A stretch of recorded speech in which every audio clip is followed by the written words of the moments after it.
Hello everybody, welcome back to Artisan X, a resource hub for developers of X-Plane aircraft. If you are looking for information and resources regarding X-Plane aircraft development, you are in the right place. This is Module 2, Product Research and Conceptualization. This is the second module of a 5-module series with an overview of developing aircraft for X-Plane. These modules are available on the Artisan X project pages located at www.artisansimulation.com. Select the Artisan X menu item to see the full set of online resources for new and existing developers. I know, you just want to start creating an airplane. We're getting there. But just like painting a house, the prep work is very important for the final quality of the service. Let's quickly walk through the items listed on the screen, starting with a market scan.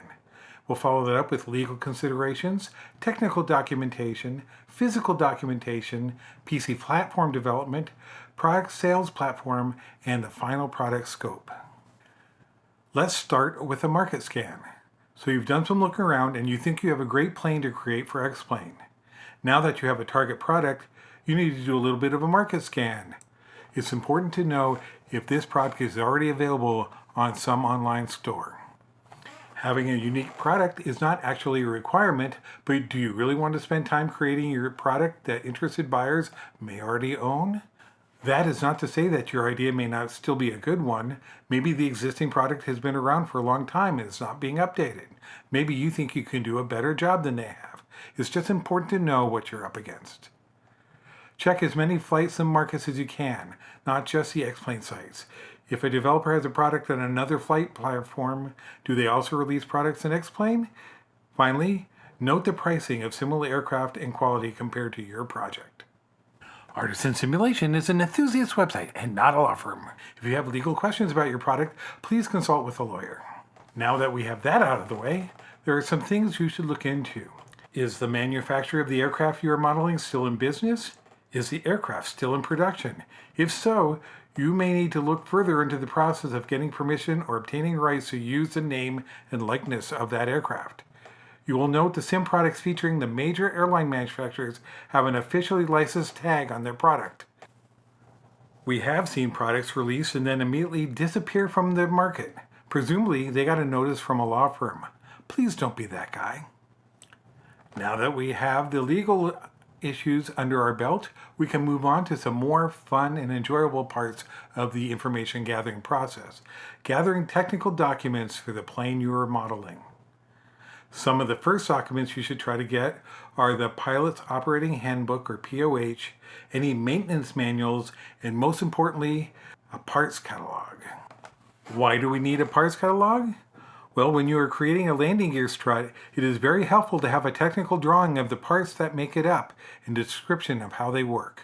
When you're creating an electrical system, you need to know how many batteries, how many buses, how many generators, and what systems go on what buses.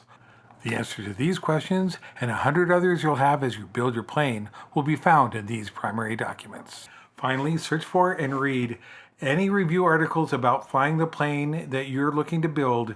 This will help assure that you're aware of any notable behaviors or unique procedures associated with your aircraft. Next, let's turn to physical documentation.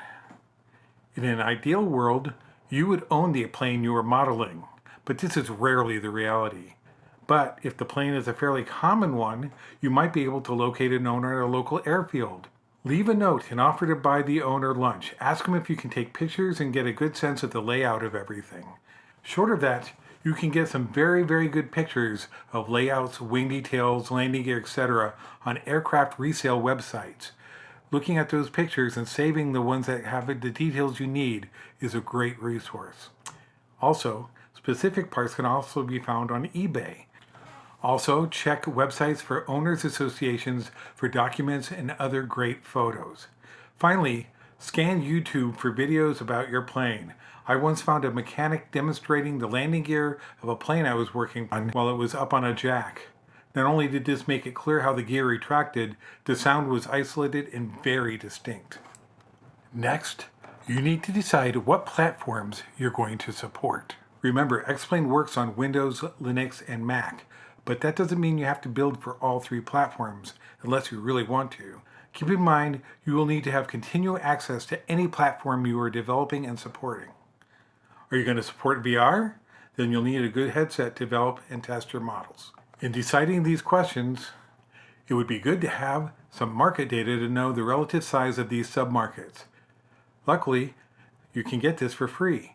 Xplane published usage data up until 2018. That data is getting a little old, but it still can give you a good idea of the market share of the various platforms you're looking at.